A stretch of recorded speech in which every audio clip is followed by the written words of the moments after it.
तो दिल्ली में प्रदूषण की मार के साथ ही कोहरे का अटैक भी देखा जा रहा है। मौसम विभाग ने घने कोहरे को लेकर अलर्ट जारी किया है। दिल्ली में आज और 29 नवंबर को घने कोहरे का येलो अलर्ट जारी किया गया है। तो वहीं 29 नवंबर यानी कल पश्चिमी हिमालयी क्षेत्र में नया पश्चिमी विक्षोभ होगा सक्रिय। 30 नवंबर से 1 से 2 डिग्री तापमान में गिरावट की संभावना भी जताई जा रही है। तो बड़ी खबर आपको बता दें, प्रदूषण के साथ ही साथ कोहरे का अटैक देखा जा रहा है अलग अलग क्षेत्रों में। दिल्ली में प्रदूषण के साथ ही कोहरे ने लोगों की मुश्किलें बढ़ा दी है। विस्तार से जानकारियों के साथ मेरे सहयोगी मोहित हमारे साथ जुड़ गए हैं। मोहित, देखिए फिलहाल प्रदूषण से राहत मिलती हुई नजर नहीं आ रही है दिल्ली वासियों को, और अब दूसरी तरफ कोहरे की मार भी झेलनी पड़ रही है। क्या इस वक्त तस्वीरें राजधानी दिल्ली से आ रही है? और देखिए स्वाति, सबसे पहले आप सभी को गुड मॉर्निंग। और मैं आपको बता दूं कि राजधानी दिल्ली की स्थिति में काफी कुछ सुधार देखने को नहीं मिल रहा है। हालांकि कमोबेश कुछ इलाकों में कल थोड़ा सा सुधार देखने को मिला था, खासतौर पर गाजीपुर हो चाहे मयूर विहार हो, ये ऐसे इलाके हैं जहां पर एक्यूआई लगभग 343 के आसपास दर्ज किया गया। और इसके अलावा दिल्ली के सभी 39 स्टेशन पर एक भी जगह ऐसा नहीं था जहां पर सेटिस्फैक्ट्री या उससे ऊपर का भी एक्यूआई दर्ज किया जाता। अब मैं आपको बता दूं कि राजधानी दिल्ली में आप डबल अटैक जैसा आप कह रहे हैं, बिल्कुल वैसी ही तस्वीर देखने को मिल रही है। एक तरफ टेम्परेचर में लगातार गिरावट आ रही है, पश्चिमी विक्षोभ बन रहा है, जिसकी वजह से अब राजधानी दिल्ली में भी हल्की हल्की ठंड पड़नी शुरू हो गई है। या हम यूं कहें कि दिल्ली वालों के लिहाज से देखें तो ठंड अच्छी खासी है, लेकिन जो लोग ठंड के आदी हो चुके हैं, जो पहाड़ी इलाकों में रहने वाले लोग हैं, उनके हिसाब से अभी ठंड राजधानी दिल्ली में उतनी ठंड ने दस्तक दी नहीं है। मैं टेम्परेचर की बात करूं तो टेम्परेचर राजधानी दिल्ली में लगभग न्यूनतम जो टेम्परेचर है 10 से 11 डिग्री सेंटीग्रेड, और दूसरी तरफ मैं आपको बताऊं कि जो अधिकतर है वो 25 से 27 के आसपास बना हुआ है। और यही वजह है कि राजधानी दिल्ली में लोगों को अब सर्दियां सताने लगी हैं। और मैं आपको बताऊं, इस सबसे बड़ी समस्या स्वाति इस समय होती है वो विटामिन डी की बहुत ज्यादा समस्या होती है, क्योंकि फॉग है, स्मोक है, सूर्य उतना लाइट उसकी पड़ नहीं पाती, जिसकी वजह से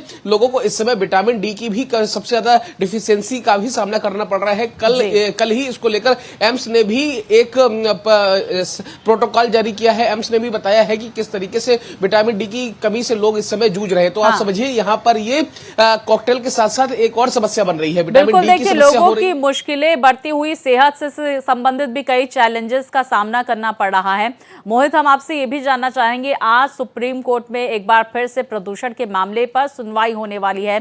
दूसरी तरफ हाइब्रिड मोड में दिल्ली में स्कूल कॉलेजेस खुलते हुए नजर आ रहे हैं, ऑनलाइन और ऑफलाइन क्लासेस देखी जा रही हैं।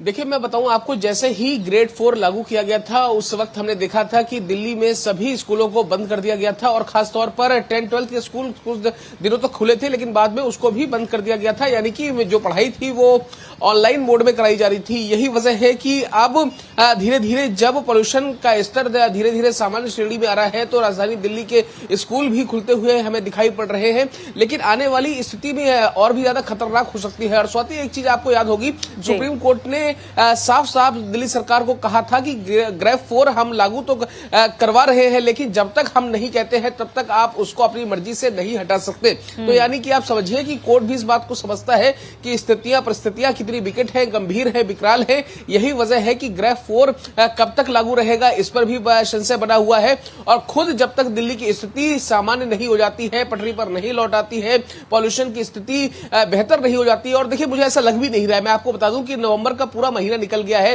दिसंबर की शुरुआत हो रही है, और अभी तो जो येलो अलर्ट जिसका आपने जिक्र किया उसको लेकर मैं आपको बताऊं कि लगभग 1 से 2 दिन स्थितियां ऐसी ही बनी रह सकती हैं। और जब हवा का रुख बदलेगा तो हो सकता है कि राजधानी दिल्ली में और ज्यादा पोल्यूशन की स्थिति गंभीर हो। मोहित, हम ये भी आपसे समझने की कोशिश करेंगे कि सरकार के पास तो कोई ऑप्शन नजर नहीं आ रहा है इस तरह के प्रदूषण से निजात पाने के लिए।